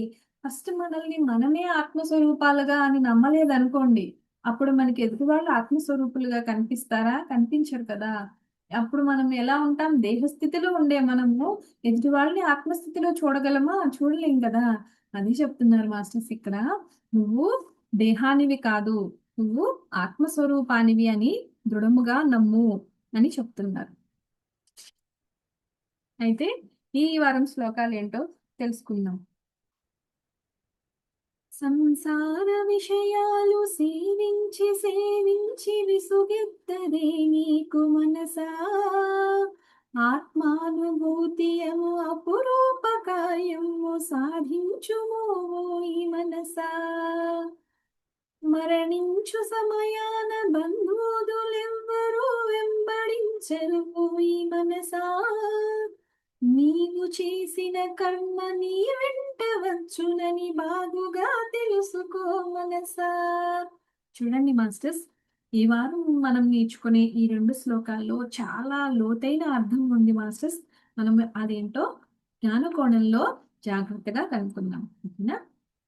అయితే సంసార విషయాలు సేవించి సేవించి విసుగెత్తుందా నీకు మనసా? నీకు సంసార విషయాలు సేవించి సేవించి అంటే నిరంతరం బాహ్య ప్రపంచంలోనే ఉంటూ ఈ సంసారంలో ఈ రోజుకి ఇంకేం కావాలి, రేపటికి ఇంకేం కావాలి, నా పిల్లలకి ఇంకేం కావాలి, నా మనవడికి ఏం కావాలి, నా మనవరాలకి ఏం కావాలి, ఇంతే ఆలోచిస్తావా నువ్వు? విసుగు పుట్టదా నీకు మనసా అని అడుగుతున్నారు మనస్సుని. ఆత్మానుభూతి అను అపురూప కార్యము సాధించు అని చెప్తున్నారు. ఆత్మానుభూతిని నువ్వు సాధించు అని చెప్తున్నారు. చూడండి, మనము సంసారంలో ఉండే వస్తువుల్ని, ఆ బాహ్య ప్రపంచాన్ని చూస్తూ ఉంటాం కదా, వాటికి కనెక్ట్ అయిపోయి ఉంటాం కదా, వాటిలో మోహంలో ఉంటాం. లేకపోతే ఈర్ష్యలు, ఈ అరిషడ్ వర్గాల్లో ఎక్కడో అక్కడ ఇరుక్కొని ఉంటాం మాస్టర్స్ మనము బాహ్య ప్రపంచంలో ఉన్నప్పుడు. అయితే ఏమంటున్నారు, దానికోసం ఇంకేదో ఇంకేదో చేస్తూ ఉంటాము. సపోజ్ ఏదైనా ఒకటి కావాలి అనిపించింది అనుకోండి, ఒక దాని మీద ఆశ పుట్టింది మనకి, అది కావాలి అనిపిస్తుంది, దాన్ని సాధించాలి అనిపిస్తుంది. సరే, కష్టపడ్డాము, సాధించాము, అది వచ్చింది, వచ్చిన తర్వాత సంతోషం అనిపించింది. మరి ఆ సంతోషం ఉంటుందా మనకి? ఆ ఆనందం ఎప్పటికీ ఉంటుందా? ఉండట్లేదు కదా. మళ్ళీ కొన్ని రోజులకి మళ్ళీ మళ్ళీ నార్మల్ అయిపోతుంది. కావాలి అనుకున్నది దక్కినప్పుడు కూడా ఆ ఆనందాన్ని నిరంతరం ఎందుకు ఉండలేకపోతుంది? సరే, దీనికి సంబంధించి మనము ఒక చిన్న కథ చెప్పుకుందాం. ఒక వేటగాడు ఉంటాడనమాట. వేటగాడు ఒక జింకను వేటాడుతూ వేటాడుతూ ఒక జింక కనిపిస్తుంది, వేటాడుదామని చెప్పి దాని వెనకాలే పరిగెడతాడు. అది చాలా ఫాస్ట్ గా పరిగెడుతూ ఒక వనంలోకి వెళ్ళిపోతుంది అనమాట. ఒక ఉద్యానవనం లాగా ఒక వనం లాగా ఉంటది. ఆ ఆ వనంలోకి వెళ్ళిపోతుంది అనమాట. దాని వెనకాలే పరిగెడుతూ పరిగెడుతూ వెళ్తే ఇతనికి ఒక తోట కనపడుతుంది. ఆ తోటలో రకరకాల పళ్ళు ఉంటాయి అన్నమాట. చూడంగానే ఎంతో ఆహ్లాదంగా అనిపిస్తుంది అతనికి. అనిపించి ఇంకా జింకని మర్చిపోతాడు. జింకని మర్చిపోయి ఆ తోటలో ఉన్న పళ్ళని ఒక్కొక్కటి ఒక్కొక్కటి తింటూ ఆ తోటలో ఉన్న పళ్ళని తింటూ ఉంటాడన్నమాట. అలా కొన్ని రోజులు అయిపోయేసరికి అన్ని రకాల పళ్ళు రుచి చూస్తాడు. కొన్ని రోజులు అయిపోయేసరికి ఇంకా విసుగు వస్తుంది అతనికి. ఇంకా ఇంకా అందులో కొత్తదనం ఏం కనిపించట్లేదు కదా. విసుగొచ్చి అక్కడి నుంచి ఇంకా కొంచెం ముందుకెళ్తే అక్కడ ఒక ఆ ముని తపస్సు చేసుకుంటూ ఉంటారన్నమాట. ఆయన ధ్యానంలో ఉంటారు. ఆయన మొహం ఎంతో వెలుగుతో, కాంతితో, ఎంతో సంతోషంగా కనిపిస్తుంది ఇతనికి. వెళ్ళి ఆ మునీశ్వరుడిని అడుగుతాడు. ఆ మీ తోటలో ఉన్న పళ్ళన్నీ నేను రుచి చూశాను, ఇంకా కొత్తవేవి లేవా అని అనిపిస్తుంది నాకు. మరి ఇవే తింటున్న మీరు ఇంత సంతోషంగా ఎలా ఉండగలుగుతున్నారు అని చెప్పేసి అడుగుతాడు. అడిగితే ఆయన చెప్తారు, నేను ఈ ఈ నువ్వు చూసేది బయట చూస్తున్నావు, ఈ పళ్ళని, ఈ ప్రకృతిని, దీన్ని చూస్తున్నావు. నేను నా లోపల ఉండే దాన్ని పట్టుకున్నాను. అందుకే నేను ఆనందంలో ఉన్నాను అని చెప్తాడన్నమాట. నువ్వు చూసే నువ్వు తిన్న ఈ పళ్ళన్నీ కూడా విషయ సుఖాలు. ఈ విషయ సుఖాలు నువ్వు ఎంత అనుభవిస్తావో అనుభవించు. ఎంత అనుభవించినా కూడా నీకు తృప్తి కలగదు. తృప్తి కలగదు. అలా అని నీకు ఆనందము ఉండదు. అదే నేను నా అంతర్ముఖంలోకి వెళ్ళి నేను ఆ సత్యం ఏంటో తెలుసుకున్నాను కాబట్టి ఇంత సంతోషంగా ఉండగలుగుతున్నాను. ఇంత సంతోషంగా ఉన్నాను కాబట్టే నాకు నాలో ఉన్న ఆ సంతోషం నీకు కనిపించింది అని చెప్పేసి చెప్తాడనమాట ఆయన. చెప్పినప్పుడు అప్పుడు ఇతనికి అనిపిస్తుంది. ఓహో! అంటే ఎంత పరిగెత్తినా మనము ఈ ఈ బాహ్య ప్రపంచంలో ఎంత పరుగు పెట్టినా కూడా, ఎంత సంపాదించినా కూడా ఇంకేదో కావాలని అనిపిస్తది కానీ, ఇంక చాలు అని అనిపించదనమాట అని ఆ వేటగాడికి అర్థమవుతది మాస్టర్స్. అయితే ఇప్పుడు మీకు ఆహ్, మనము అసలు మీకర్థమైంది కదా. ఇప్పుడు మనం మనస్సుని ఎందుకు అసలు మన మనస్సుకి ఎందుకు విసుగొస్తది చూడండి. ఏదైనా సపోజ్ మనకిష్టమైన స్వీట్ ఉంది. ఆ స్వీట్ నీకిష్టం కదా అని చెప్పి రోజు అదే స్వీట్ చేసి పెడుతున్నారనుకోండి. ఒక నెల రోజులు తినేసరికి విసుగొస్తది కదా. నెల రోజులెందుకు, ఒక వారం తినేసరికే ఎంతో ఎగటొస్తది మనకి. వచ్చి ఏమనిపిస్తది, అబ్బా! ఇంక చాలు అనిపిస్తది. అంటే మన మనస్సు ఎప్పుడూ కూడా నిరంతరం కొత్తదనాన్ని కోరుకుంటది మాస్టర్స్. ఎప్పుడు దానికి ఏం కావాలి అంటే కొత్త విషయాలు కావాలి. ఒక విషయం గురించి తెలుసుకుందా ఇంక అయిపోయిందనమాట. ఇక దాని గురించి ఇంకా అందులో ఏముంది, ఇంకేముంది అని ఎక్కువ ఆలోచించదు. తెలుసుకుంది గదా! అయిపోయింది. ఇంకా ఇంకొక కొత్త విషయం ఇంకేమన్నా ఉందా? ఇంకా ఉందా? చూడండి, మనకి ఒక చిన్న ఎగ్జాంపుల్ మన లైఫ్‌లో జరిగే నిత్యము లైవ్ ఎగ్జాంపుల్ చూసుకుంటే మనము మన మొబైల్‌లో యూట్యూబ్‌లో షార్ట్స్ చూస్తాం కదా. ఇన్‌స్టాగ్రామ్ కానీ, యూట్యూబ్ కానీ ఎందులో అయినా ఏ సోషల్ మీడియాలో అయినా మనము షార్ట్స్ చూస్తూ ఉంటాం గదా. ఒక షార్ట్ చూసిన తర్వాత అబ్బా! ఇదెంత బావుంది అని అదే చూస్తూ ఉంటామా? మన ఫింగర్ తోటి ఇలా అంటాం, ఇలా అంటాం. అది ఎన్ని సెకండ్లకి మనం ఇలా అని ఎన్ని వీడియోస్ చూస్తామో మనకే తెలియదు. అసలు ఆ టైం ఎలా అయిపోతుందో తెలియదు. చూడండి, మన మనస్సు అంత వేగంతో పరిగెడుతుంది మాస్టర్స్. అంత వేగంతో పరిగెత్తే మనస్సుని పట్టుకుని కూర్చోపెట్టాలంటే ఎంత కష్టం చూడండి. కాబట్టి అందుకే చెప్తున్నారు, మన మనస్సుకి మనం నిరంతరం దాన్ని ఒక దారిలో పెట్టుకోవాలి అంటే బతిమాలి బుజ్జగించాలి, బతిమాలి బుజ్జగించాలి. ఫస్ట్ అసలు బతిమాలి బుజ్జగించడం కన్నా మనకి అసలు మనం ఎందుకు చెయ్యాలి అనేది మనకు అర్థం కావాలి. అసలు మనస్సుని ఎందుకు కంట్రోల్లో పెట్టుకోవాలి? మనసు అలా ఉంటే ఏమైంది? అటెళ్ళని ఇటెళ్ళని వెళ్తే ఏమైంది? వెళ్తే ఏమైంది అంటే, మనసు ఎటెళ్తే మనం అటు పరిగెత్తామనుకోండి, మన మనము మనకి కంట్రోల్ లేకుండా మన కర్మల్ని చేసుకుంటూ వెళ్ళిపోతాము. అట్లా చేసుకుంటూ చేసుకుంటూ వెళ్ళిపోయామనుకోండి, మరి మనము అసలు ఎందుకు పుట్టాము? ఇలా ఎన్నో ఇంకా ఇలా జన్మలు ఇంకా కంటిన్యూ అవుతూ ఉంటాయి. మరి జ్ఞానాన్ని తెలుసుకునేదెప్పుడు? భగవంతుడిని పట్టుకునేటప్పుడు, మనం కూడా భగవంతుడి స్వరూపాలమే అని తెలుసుకునేదెప్పుడు చెప్పండి? అందుకే మనము మన మనస్సుని బతిమలాడి నిరంతరం దాన్ని ఏదో ఒక సాధనలో పెట్టాలి. అది మీరు ధ్యాన సాధనలో పెడతారా, మంత్ర సాధనలో పెడతారా, జపంలో పెడతారా, మీ ఇష్టం. ఏదో ఒక సాధనలో పెట్టుకోవాలి దాన్ని. ఈ శరీరానికి కూడా మనం నిరంతరం ఒక యోగానో, వాకింగో, డాన్సో లేకపోతే ఇంకేదో ఒక యాక్టివిటీయో నిరంతరము మన మనస్సుకి కొత్తదనం ఎలా కావాలో మన ఈ శరీరానికి కూడా వ్యాయామం అలా కావాలి మాస్టర్స్. నిరంతరం మన బాడీలో ఉండే సెల్స్ కూడా పనిచేసి పనిచేసి అలిసిపోతాయి. ఎప్పుడైతే మనం వర్కౌట్స్ చేస్తామో వాటికి ఒక కొత్త ఎనర్జీ వస్తుంది. మన మన జాయింట్స్ అవి కూడా మంచిగా అవి ఆ ముసలి వాళ్ళు అయిపోతే చూడండి కూర్చోలేరు, కింద కూర్చోలేరు. ఎందుకు కూర్చోలేకపోతారు అంటే అవి వాటికి వర్కౌట్స్ ఉండవు కదా. వర్కౌట్ చేయకుండా మన శరీరాన్ని మనము బెండ్ చేయకుండా అలానే ఉండిపోతే ఒక ఏజ్ వచ్చేసరికి అవి వంగవు. అందుకని మనము అవి మనకి కొంచెం మనం వంగగలిగి కూర్చోగలిగి ఉంటున్నప్పుడు ఖచ్చితంగా మనము కింద కూర్చోవడమే. ఇప్పుడు చూడండి, మన పాత కాలంలో మన పెద్దవాళ్ళందరూ కూడా కింద కూర్చొని పీట మీద కూర్చొని భోజనం చేసేవాళ్ళు. ఎప్పుడైతే మనం కూర్చొని లేస్తూ అప్పుడు మనకి ఇలా గ్యాస్ స్టవ్ లేదు కదా. అప్పుడు పొయ్యి మీదే వంట చేసుకునేవాళ్ళు. పొయ్యి మీద వంట చేసుకునే వాళ్ళు కూడా ఎంత పైన ఉండేదా అంటే కాదు, కింద కింద పొయ్యి ఉండేది. కూర్చొని లేస్తూ మంచి ఎక్సర్సైజ్ అయ్యేది. మన పెద్దవాళ్ళు ఎవరన్నా కూడా మోకాళ్ళ నొప్పులు అన్నారా చూడండి, నానమ్మలు అమ్మమ్మలు లేదు కదా. మరి ఇప్పుడు మనకి ఈ మన మన ఫాదర్ మదర్ కి జనరేషన్ కి వచ్చేసరికి ఇవి చాలా ఎక్కువైపోయినాయి. ఎందుకు ఎక్కువైపోయినాయి అంటే బాడీకి వర్కౌట్ లేదు. అప్పుడు మన పెద్దవాళ్ళందరూ కూడా శారీరక శ్రమను ఎక్కువ చేసేవారు. ఇప్పుడు మనకు అంత శ్రమ వాళ్ళతో పోల్చుకుంటే మనము అంత శ్రమ చేయటం లేదు.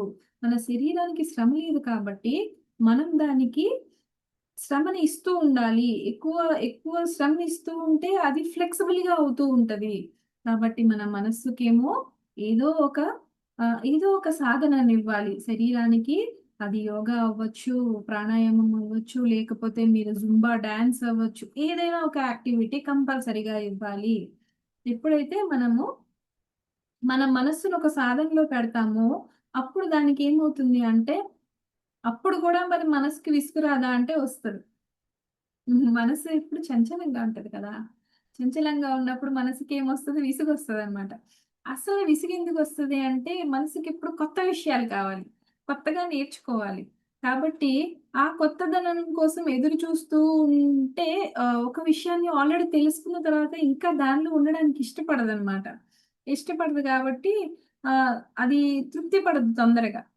అందుకని విసుగొస్తది. ఎప్పుడైతే మనకి ఒక విషయంలో విసుగొస్తుందో మాస్టర్స్, ఇక్కడ ఒక మనం మార్క్ చేసుకోవాలన్నమాట. ఏదైనా విషయంలో విసుగొస్తుంది అంటే, మనం ఒక నిమిషం ఆగి దాని గురించి ఆలోచించాలి. ఎందుకు ఆలోచించాలి అంటే, ఇక్కడ విసుగొస్తుంది. సపోజ్ చూడండి, చాలా మంది పెద్దవాళ్ళు ఉంటారు. బాధ్యతలు తీసుకొని ఇంకా వాళ్ళకి విసుగొస్తది మాస్టర్స్. ఒక స్టేజ్ వచ్చేసరికి విసుగొస్తది. ఆ విసుగొచ్చిన తర్వాత వాళ్ళకేమనిపిస్తదంటే ఇంకేమి వద్దు అనే ఒక వైరాగ్యం వస్తదనమాట. లేకపోతే ఒక చిరాకు వస్తా ఉంటాయి. అలా వస్తున్నప్పుడు మనం దాన్ని ఆ పాయింట్‌ని నోట్ చేసుకోవాలి. నోట్ చేసుకొని ఓహో! నేను ఈ విషయంలో చాలా విసిగిపోతున్నాను. అంటే దీన్ని ఆ సిట్యుయేషన్‌ని కానీ దాన్ని తప్పుకొని మనం వేరే చోటకి వెళ్ళలేము. కానీ దాన్ని ఆగి అక్కడ పాజ్ చేసి మనం దాన్ని ఇంకొక వేలో దాన్ని చూడడం స్టార్ట్ చేయాలి. ఇంకొక వేలో దాన్ని చూడడం స్టార్ట్ చేస్తూ మనల్ని మనం మోల్డ్ చేసుకుంటూ ఉండాలి. అంటే ఇప్పుడు అలా విసుగొస్తుందనుకోండి, మనకి బాధ్యతల్ని భరించి, భరించి విసుగొస్తుంది. లేకపోతే ఎవరిని ఎవరైనా మనల్ని సతాయిస్తుంటే విసుగొస్తుంది. ఒక్కొక్కసారి పిల్లలే సతాయిస్తూ ఉంటారు. విసుగొస్తుందనుకోండి. అప్పుడు మనం కాసేపు ఆగి మనకిష్టమైన పని మన జీవితంలో మనకి జరిగిన మంచి మంచి సంఘటనలు కానీ, ఒకప్పుడు ఎంత సంతోషంగా ఉన్నామని కానీ, ఒక్క నిమిషం మనము అవి ఆలోచించుకోవాలి. అవి ఆలోచించుకోవడం వల్ల మనకు మనసు ఏమవుతదనమాట స్థిమితపడి, నేనెప్పుడు ఇలా లేను. నేను అప్పుడప్పుడు చాలా సంతోషాల్ని నేను చూసాను నా లైఫ్‌లో. నా లైఫ్ ఇప్పుడు ఇలా లేదులే. ఇప్పుడు కొంచెం ఇలా ఉంది అని దానికొక బ్యాలెన్స్ ఒస్తదనమాట. అందుకే మన మనస్సు విసిగిపోతున్నప్పుడు దానికి బ్యాలెన్స్ ఇవ్వడం చాలా అవసరం. ఇప్పుడు పరిగెత్తు. ఆ మనసుతో పాటు మనం పరిగెడుతూ అలిసిపోతాం. కాబట్టి మనము దాన్ని ఆ పాయింట్‌ని నోట్ చేసుకోమని ఇక్కడ చెప్తున్నారు. ఇంకొకటేంటి మనస్సును నియంత్రించే పద్ధతులు. అసలు మనం మనస్సుని ఎలా నియంత్రించగలము? మనం మనస్సుని నియంత్రించగలమా అంటే ఫోర్స్‌బుల్‌గా దాన్నెప్పుడు నియంత్రించలేం. కానీ సాధన ద్వారా దాన్ని నియంత్రించవచ్చు. అయితే అభ్యాసం అంటే ప్రాక్టీస్. ప్రాక్టీస్ తోటి ఇంకా వైరాగ్యాన్ని తెచ్చుకోవడం ద్వారా మనము మన మనస్సుని నియంత్రించగలుగుతామనమాట. భగవద్గీతలో కృష్ణుడు చెప్తాడంటే ఏమని చెప్తాడు అంటే, నిరంతర సాధన ద్వారా మనకి వైరాగ్యం వస్తుంది. వైరాగ్యం అంటే ఏంటి? అన్నీ వదిలేసి పారిపోవడమా? కాదు మాస్టర్స్. వైరాగ్యం అంటే ఏంటి అంటే డిటాచ్‌మెంట్ అనమాట. అన్నింట్లో ఉంటాము. కానీ అటాచ్డ్‌గా ఉండం. డిటాచ్డ్‌గా ఉంటామనమాట. అలాగే ఉండాలి. ఎప్పుడైతే మనము అన్నింట్లో ఉంటూ డిటాచ్డ్‌గా ఉంటామో, అప్పుడు మనం మన మనస్సుని నియంత్రించవచ్చు అని కృష్ణుడు మనకి భగవద్గీతలో చెప్పాడు. ఇంకొకటేంటంటే సాక్షి భావంతో ఉండడం. మనస్సుకి వస్తున్న ఆలోచనలు కానీ, అది పరిగెడుతున్నప్పుడు దాన్ని అదుపులో పెట్టడం కానీ, ఇదంతా కూడా మనము ఏం చేయాలి అంటే సాక్షి భావంతో చూడాలన్నమాట.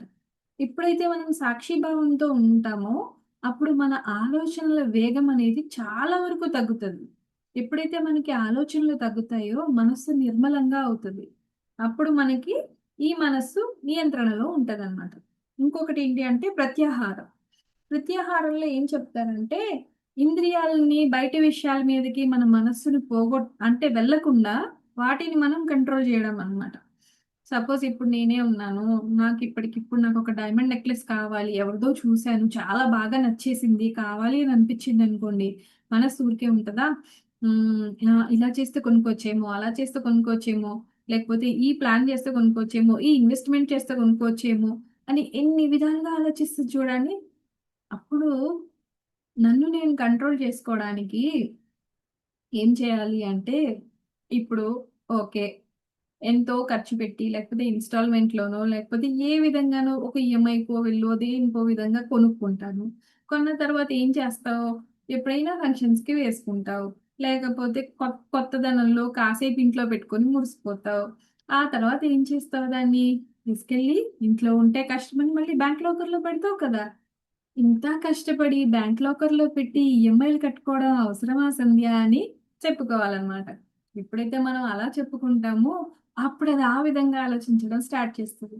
ఎప్పుడైతే అలా ఆలోచిస్తదో తనకే అర్థమవుతదనమాట. నిజమే కదా! ఇప్పుడు ఎందుకులే అని ఆ ఆలోచన నుంచి మనం బయటకొస్తాం. అలాగా మనము బాహ్య విషయాల్లోకి మన మనస్సు పరిగెడుతున్నప్పుడు దాన్ని వెళ్ళకుండా నియంత్రించడం ప్రత్యాహారం అవుతుందనమాట. ఈ 3 విధానాల ద్వారా మనం ఏం చేయొచ్చు? మన మనస్సుని నియంత్రించుకోవచ్చు. మరి ఆత్మానుభూతిని పొందమని చెప్తున్నారు కదా ఇక్కడ. ఆత్మానుభూతి అనే ఒక అపురూప కార్యాన్ని సాధించమని చెప్తున్నారు కదా! ఈ ఆత్మానుభూతిని మనం ఎలా సాధిస్తాము? ఆత్మానుభూతిని ఎలా సాధిస్తాము అంటే, మనము ధ్యానంలో ఉన్నప్పుడు ఆత్మానుభూతిని సాధించగలుగుతాం మనం మాస్టర్స్ చూడండి. మనము ఎప్పుడైతే ధ్యానంలో ఉంటామో, మన మనస్సు నిశ్చలంగా ఉంటుందో, అప్పుడు మనకి చాలా మందికి చాలా మంచి మంచి అనుభవాలొస్తూ ఉంటాయి. అలా వచ్చిన అనుభవాల్లో భగవంతుడిని చూడగలిగామనుకోండి, లేకపోతే భగవంతుడి స్వరమే వినిపించిందనుకోండి, అసలు ఆ ఆనందానికి అవధులుంటాయా చెప్పండి? ఉండవు కదా! ఇప్పుడు చూడండి, మనం మనుషులుగా పుట్టాము. పుట్టిన తర్వాత ఆహ్, నిరంతరం ఏదో ఒక దాని గురించి పరిగెడుతూనే ఉంటాం గదా! నాకిది కావాలనో, అది కావాలనో, ఇల్లు కావాలనో, లేకపోతే కారు కావాలనో, ఏదో ఒక విషయంలో మనము పరిగెడుతూ ఉంటాం. సరే, ఎంతో కష్టపడి మనం పరిగెట్టి, పరిగెట్టి ఎంతో ఇష్టంగా కారు కొనుక్కోవాలనుకుని కొనుక్కున్నామనుకోండి. కారు కొనుక్కున్న తర్వాత ఆ కారు వాడుతున్నాము. కారు కొనుక్కున్నప్పుడు చాలా సంతోషంగా ఉంటుంది. తర్వాత తర్వాత ఆ సంతోషం ఉంటుందా? ఉండదు గదా! కొంతకాలం వరకే అది ఉంటది. మరి నిరంతరం ఎందుకుండదు అంటే, మనస్సు పరిగెడుతుంది కదా! దానికి ఇంకొకటి కావాలి కదా! అందుకని అది ఇంకొక దాని మీదకి వెళ్ళిపోతుంది. కోరికల తర్వాత ఒకదాని తర్వాత ఒకటి కోరికల వెంట పరిగెడుతూ ఉంటుంది మనస్సు. కానీ భగవంతుడు చూడండి, ఎంత గొప్పగా ఇక్కడ చాలా ఇది క్రిటికల్‌గా ఉంటది మాస్టర్స్. ఈ పాయింట్ మనం పట్టుకోగలిగితే, భగవంతుడు మనల్ని పుట్టించి ఈ కోరికల వెంట పరిగెట్టే మనస్సుని మనకెందుకు పెట్టాడు అంటే, అలా వచ్చే తాత్కాలిక ఆనందాల్ని పట్టుకుంటూనైనా, పరిగెడుతూ, పరిగెడుతూ అయినా ఒక్క రోజుకి ఒకసారి అనిపించదా? ఈ ఆనందం ఎప్పటికీ ఉంటే ఎంత బావుంటదో అని. ఈ ఆనందం ఎప్పటికీ ఉంటే ఎంత బావుంటదో, అసలలా ఉండాలంటే ఏం చెయ్యాలో అని అనిపించదా? అలా అనిపించినప్పుడు ఉదయించేదే ఈ ఆత్మానుభూతి మాస్టర్స్. మనము ఈ ఆత్మానుభూతి గురించి తెలుసుకుంటే, ఆత్మానుభూతి గురించి మనం ఏం చేయాలి అంటే, మేము ధ్యానంలో ఉన్నప్పుడు, ఎప్పుడైతే మన మనస్సు నిర్మలంగా అయిపోతుందో, మనం అంతర్ముఖం అవుతామో, అప్పుడు మనము ఆత్మస్వరూపాలమే అని తెలుస్తుంది. మనము ఆత్మస్వరూపాలమే అనిపించినప్పుడు ఒకలాంటి ఆనంద స్థితి కలుగుతుంది. ఆ ఆనంద స్థితినే మనం ఆత్మానుభూతి అంటున్నాము.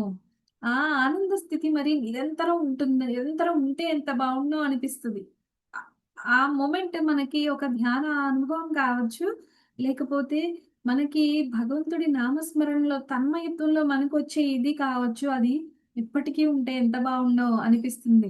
ఎంతో పూజలు చేసి ఈ స్థితికి వచ్చిన ఎంతోమంది మాస్టర్స్‌కి మీ అందరికీ ఇది అనుభవమే కావచ్చు. అనిపిస్తుంది కదా! అలాగా ఆ ఆనందాన్ని నిరంతరం ఉంటే ఎంత బావుండో అని. అసలు ఈ ఆనందం ఎన్ని రకాలుగా ఉంటుంది అంటే 3 రకాలుగా ఉంటుంది. అందులో ఫస్ట్‌ది విషయానందం. తర్వాతది భజనానందం. తర్వాతది ఆత్మానందం.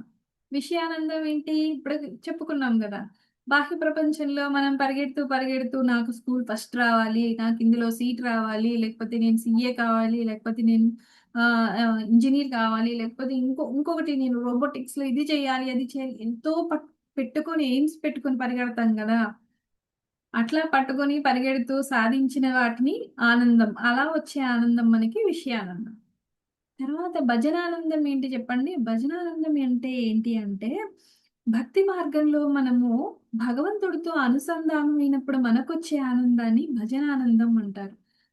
ఈ భజనానందం గురించి చెప్పాలంటే, ఈ భజనానందం మనకి ఆత్మానుభూతికి తీసుకెళ్ళడానికి ఈ భజనానందం మనకి చాలా హెల్ప్ అవుతది.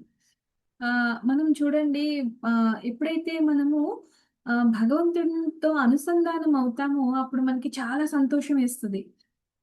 ఆ ఆనందం మనకి అలా ఉండిపోతది. దీని గురించి చెప్పాలంటే నేనొక చిన్న ఎగ్జాంపుల్ చెప్తాను. ఒక ఒక చిన్న కథ అన్నమాట. ఆ చిన్న కథలో ఏమవుతదంటే ఒక ముసలావిడ ఆహ్, ద్వారకకి వెళ్తదన్నమాట. ద్వారకకి కృష్ణుడి దర్శనం చేసుకోవాలని ద్వారకకెళ్తది. ద్వారకకో, బృందావనానికో వెళ్తది. వెళ్ళిన తర్వాత అక్కడ కృష్ణుడిని దర్శనం చేసుకున్న తర్వాత అతను ప్రసాదం ఇస్తాడనమాట. ప్రసాదం ఇచ్చిన తర్వాత ఏంటి నాకు ఒకటే లడ్డు ఇస్తున్నారు. నేను ఆయనకి ఎంతో డబ్బులు పెట్టి ప్రత్యేకంగా ఈ పూజను చేపిచ్చాను. ఒక లడ్డుయేనా ప్రసాదము అని చెప్పేసి అడుగుతదనమాట.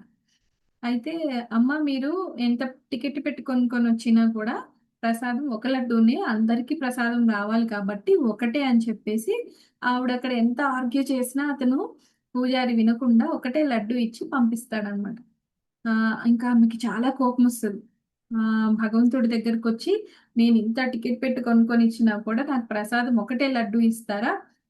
ఇట్లా నడుస్తుంది ఇక్కడ అని చెప్పి కృష్ణుడితో మాట్లాడుతూ తనలో తనే కృష్ణుడితో మాట్లాడుతూ అక్కడి నుంచి వచ్చేస్తదనమాట. తిట్టుకుంటూ వస్తది. ఇలాగా నా భగవంతుడు గుడిని ఈ విధంగా రూల్ చేస్తున్నారు, ఈ విధంగా నడిపిస్తున్నారు అని తిట్టుకుంటూ వచ్చేస్తుంది అనమాట. అయితే అక్కడికి ఒక చిన్న బాబు వస్తాడు, ఇంత పరిగెత్తుకుంటూ, అమ్మ అమ్మ ఒక్కసారి ఈ సంచి పట్టుకోవా, నేను ఇప్పుడే దర్శనం చేసుకుని వస్తాను అంటే, సరే నాయనా వెళ్ళు అని పట్టుకుంటది అనమాట. ఆ బాబు దర్శనం చేసుకోవడానికి వెళ్తాడు. వెళ్ళిన తర్వాత ఇంకా రావట్లేదు, ఇంకా రావట్లేదు అని చాలాసేపు చూస్తూ ఉంటది. అందరూ వెళ్ళిపోతారు కానీ ఆ బాబు రాడు. అయ్యో! నాకు ఈ సంచిచ్చి వెళ్ళిపోయాడే అని అనుకుంటూ పట్టుకొని అసలు ఏముంది ఇందులో అని చెప్పేసి ఓపెన్ చేసి చూస్తుంది. చూస్తే అందులో 4 లడ్డూలు ఉంటాయన్నమాట. 4 లడ్డూలు, ఒక చిట్టి ఉంటది. అది ఏంటి అని ఓపెన్ చేసి చూస్తది. ఓపెన్ చేసి చూస్తే నేను ఆహ్, "నువ్వెంతో కష్టపడి నా గుడికి వచ్చావు కదా! నీకు ఒకటేంటి 4 లడ్డూలు ఇస్తున్నాను. సంతోషంగా తీసుకో. అలా అని నా మీద కోపం పెట్టుకోకు. మళ్ళీ మళ్ళీ వస్తూ ఉండు" అని చెప్పి రాసుంటదనమాట.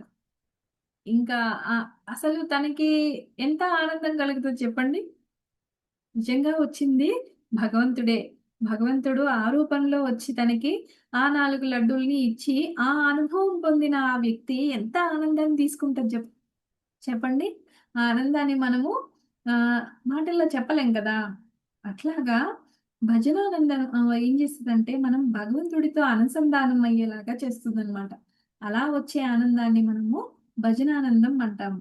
ఇంకొకటి తర్వాతదొచ్చేది ఏంటి అంటే, ఈ భజనానందం మనకి ఆత్మ ఆత్మానుభూతికి చాలా హెల్ప్ చేస్తది మనకి భజనానందం. తర్వాత మనకి ఆత్మానుభూతి ఎట్లా తెలుస్తుంది అంటే, ఇలా ధ్యాన సాధనలోకొచ్చిన తర్వాత మనకి మనము కూడా ఆత్మస్వరూపాలమే. మనము, ఎదుటి వాళ్ళు, మనము వేరు కాదు. అందరము ఒక్కటే. కష్టం, నష్టం 2 లేవు. కష్టము, సుఖము అని 2 లేవు. ఏదైనా కూడా ఒక అనుభవమే అనే జ్ఞానాన్ని ఇస్తుంది మాస్టర్స్. ఎప్పుడైతే మీరు చూస్తూ ఉండండి, మన సీనియర్ మాస్టర్స్ అందరూ కూడా లేకపోతే పెద్ద పెద్ద గురువులందరూ కూడా ఏ విధంగా ఉంటారు అంటే, వాళ్ళు ఆత్మానుభూతి స్థితిలో ఉంటారు. ఆత్మానుభూతి స్థితి అంటే ఏంటి అంటే, మన ముందు మనకి కష్టం రాని, నష్టం రాని, కష్టం వచ్చినా వాళ్ళు బాధపడరు. నష్టం అయిపోయినా వాళ్ళు బాధపడరు.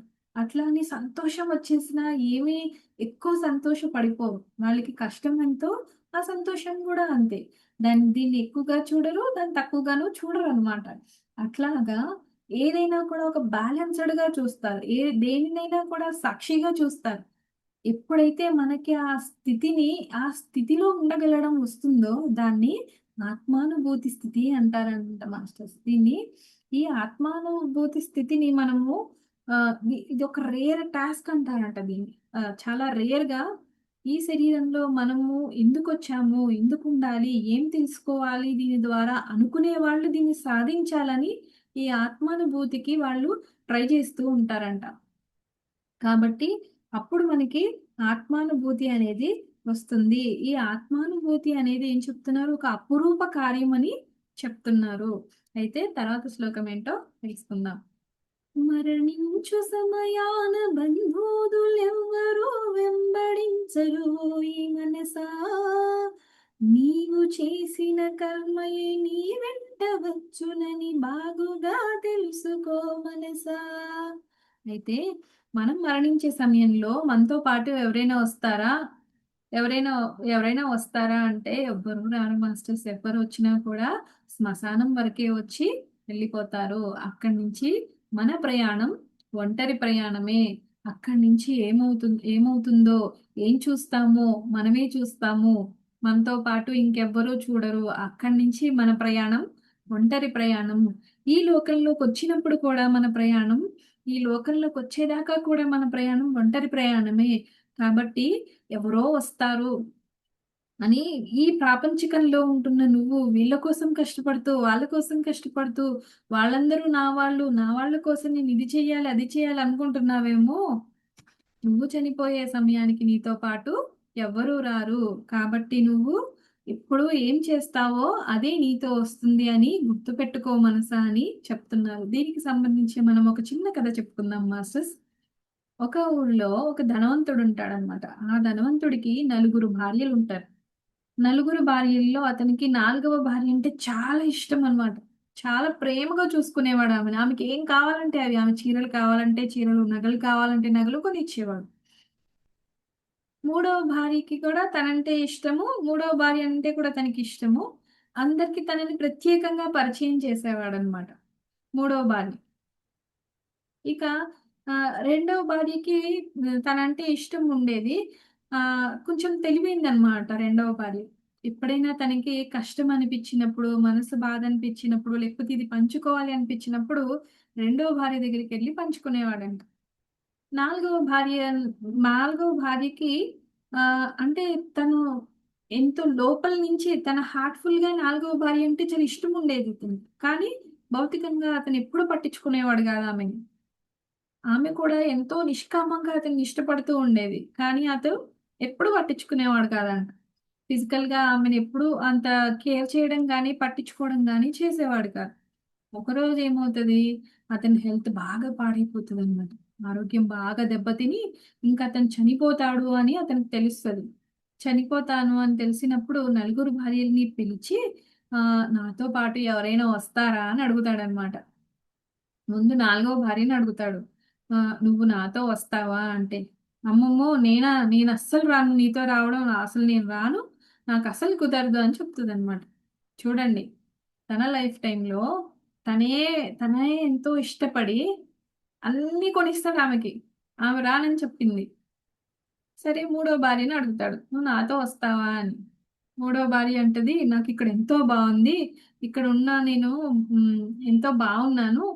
నువ్వు వెళ్ళిపోయిన తర్వాత కూడా నేను వేరొకరిని పెళ్లి చేసుకుంటాను. నేను నీతో రాను" అని క్లియర్‌గా చెప్పేస్తుందనమాట. ఇంకా రెండవ భార్యని అడుగుతాడు. "నువ్వు నాతో వస్తావా?" అని. "నేను నీతో రాలేను. నేను రావాలనుకున్నా నీతో రాలేను. కేవలం శ్మశానం వరకు మాత్రమే నేను రాగలను" అని చెప్తదనమాట. ఇంకా వెనకాల లోపల నుంచి ఒక చిన్న స్వరం వినపడతది. "నేను నీతో వస్తాను" అని. ఎవరు అంటే నాలుగవ భార్య అన్నమాట. నాలుగవ భార్య అంటది, ఎప్పుడూ అతను కావాలని కోరుకుంటూ ఉంటది. అతనికి కూడా ఆమంటే ఇష్టము. కానీ ఎప్పుడు భౌతికంగా పట్టించుకోడు. వీళ్ళ వీళ్ళ మీదే ఎక్కువ తను వీళ్ళంటేనే ఎక్కువ ఇది చూపిస్తూ ఉంటాడనమాట. అయితే పట్టించుకోకపోతే తనంటది లాస్ట్‌లో. అప్పుడు రియలైజ్ అవుతాడు. తను నాతోనే వస్తానంటుంది అని. కానీ నేనెప్పుడూ నా లైఫ్‌లో ఈమెకు టైం ఇవ్వలేదు, అలా అని పట్టించుకోలేదు అని జెప్పేసి బాధపడతాడనమాట. నేను నీతో వచ్చేస్తాను అన్న ఆమె ఒక మాటకి. నిజంగా చూడండి మాస్టర్స్, దీన్ని మనము మన లైఫ్‌లోకి అన్వయించుకున్నామనుకోండి. ఈ నలుగురు భార్యల్లో ఫస్ట్ నాలుగో భార్యని తీసుకుంటే, నాలుగవ భార్య ఎవరు అంటే, ఈ ప్రాపంచికంలో మనం పరిగెత్తే విషయాలు మాస్టర్స్. మనం పరిగెత్తి నిరంతరం వాటికే ప్రాముఖ్యతనిస్తూ వాటి వెనకాల పరిగెడుతూ ఉంటాం. మరి అవి మనతో పాటొస్తాయా అంటే రావు. అవి మనం చనిపోయిన తర్వాత ఏమవుతుంది? అవి కీర్తి కానీ, ధనం కానీ వేరే వాళ్ళ పరం అయిపోతాయి. అలాగే ఇప్పుడు మూడో భార్యని తీసుకోండి. ఎంతో అందరి ముందు పరిచయం చేసి ఇది చెప్తాం కదా! నాకింతుంది, అంతుంది అని. ఎంతున్నా ఎంతొస్తది మాస్టర్స్ మనతోటి? లాస్ట్‌కి ఏదొస్తది? ఏది రాదు. అది కూడా అక్కడి నుంచే వెళ్ళిపోతుంది. ఇంకా రెండోది చూడండి. రెండో భార్యని తీసుకుంటే తను కష్ట సుఖాల్లో మనకి ఎప్పుడూ కూడా మన కష్ట సుఖాల్ని పంచుకుంటూ మనకి తోడుగా ఉండేవాళ్ళు ఎవరు అంటే మన బంధువులనమాట. మన బంధువులు మనతో ఎక్కడి వరకు వస్తారు మాస్టర్స్? శ్మశానం వరకు మాత్రమే వస్తారు. ఆ తర్వాత వాళ్ళు కూడా రారు. మరి నిరంతరం మనతో పాటు వచ్చేదేంటి అంటే నిరంతరం మనతో పాటు వచ్చేది మన ఆత్మ, ఇంకా మనం చేసే కర్మలు. మనం పుణ్యకర్మ చేస్తామా? పుణ్యం మన వెంటొస్తుంది. పాపకర్మ చేస్తామా? పాపం మన వెంటొస్తుంది. ఇప్పుడు కూడా మనతో పాటు వచ్చేవి ఇదే. కానీ మనము మన లైఫ్‌లో దేనికి ఇంపార్టెన్స్ ఇస్తాం చెప్పండి? నాలుగో భార్యకి ఇస్తామనమాట. హ్మ్. నాలుగో భార్యకి మనకేం కావాలి? ప్రాపంచిక సుఖాలతోటి ఇది ఇది కావాలి, అది కావాలి, మనవడు కావాలి, మనవరాలు కావాలి. పిల్లలకి పెళ్లి చేసేసామా, బాధ్యత తీరిపోయిందా, అక్కడితో ఆగిపోమనమాట. వాళ్ళ లైఫ్‌లో కూడా మనమే ఇంటర్ఫియర్ అయిపోతూ ఉంటాము. కానీ ఇక్కడ మనం ఆగి ఒకసారి ఆలోచించుకోవాల్సిన విషయం ఉంది మాస్టర్స్. ఎంతవరకు మనము మన లైఫు మనము మన పిల్లల్ని చూసుకోవడము, మన పేరెంట్స్‌ని చూసుకోవడం బాధ్యత. అక్కడ వరకు అయిపోయింది. ఆ తర్వాత మన బాధ్యత కాదు. మిగతాది ఇంకా నెక్స్ట్ తరం బాధ్యత. అది వాళ్ళు తీసుకోవాలి. వాళ్ళు తీసుకుంటారు. వాళ్ళ లైఫ్‌ని వాళ్ళు లీడ్ చేస్తారు. మనం వాళ్ళని లీడ్ చేయకూడదు. అది మనం తెలుసుకోవాలి. కానీ ఇక్కడ చూడండి మనకి ఏది చెప్తున్నారు? నిరంతరం మనతో వచ్చేది మన ఆత్మ. ఆత్మతో పాటు ఇంకెవరొస్తారు? మనం చేసే కర్మలొస్తాయంట. కానీ మనము నిరంతరం పనులు చేసుకుంటూ వెళ్ళిపోతాం చూడండి. అయ్యయ్యో! ఇక్కడ వీళ్ళు బాధపడతారేమో అని వాళ్ళ కోసము, అక్కడ వాళ్ళేమనుకుంటారో అని వాళ్ళ కోసము, ఈ అమ్మాయి ఏమనుకుంటుందో, లేకపోతే మా అబ్బాయి ఏమనుకుంటాడు, ఎంతసేపు ఎవరు ఏమనుకుంటారో అనుకుంటూ పనులు చేసుకుంటూ వెళ్ళిపోతాం. లేకపోతే అహంకారంలో ఉంటే వాళ్ళు నా మాట వినరా, నేను చెప్పింది వినరా, నేను చెప్పిందే నడవాలి, నేనే నా మాటే శాసనం అనుకుంటూనో విషయాలు అంటే కర్మ. మనం ఏ పని చేస్తామో అది కర్మ మాస్టర్స్. అంటే చేసే పనినే మనము క్రియ కర్త కర్మ క్రియ అంటాం కదా. అలా మనము ఏ కర్మని అనుకుంటున్నామో ఆ కర్మ కరెక్ట్ గా చేస్తున్నామా, మనం వేసే అడుగు కరెక్ట్ గా వేస్తున్నామా అని నిరంతరం మనల్ని మనం చెక్ చేసుకోవాల్సిన అవసరం ఎంతైనా ఉంది మాస్టర్స్. ఈ వారం ఈ శ్లోకంతో ఆపేస్తున్నాను మాస్టర్స్. మళ్ళీ వారం మరిన్ని శ్లోకాలు నేర్చుకుందాం. నాకు ఇంత చక్కటి అవకాశాన్ని ఇచ్చిన హైమా మేడంకి, మా గ్రూప్ సభ్యులందరికీ, ఎంతో శ్రద్ధగా ఉన్న మీ అందరికీ హృదయపూర్వక కృతజ్ఞతలు తెలియజేసుకుంటున్నాను మాస్టర్స్.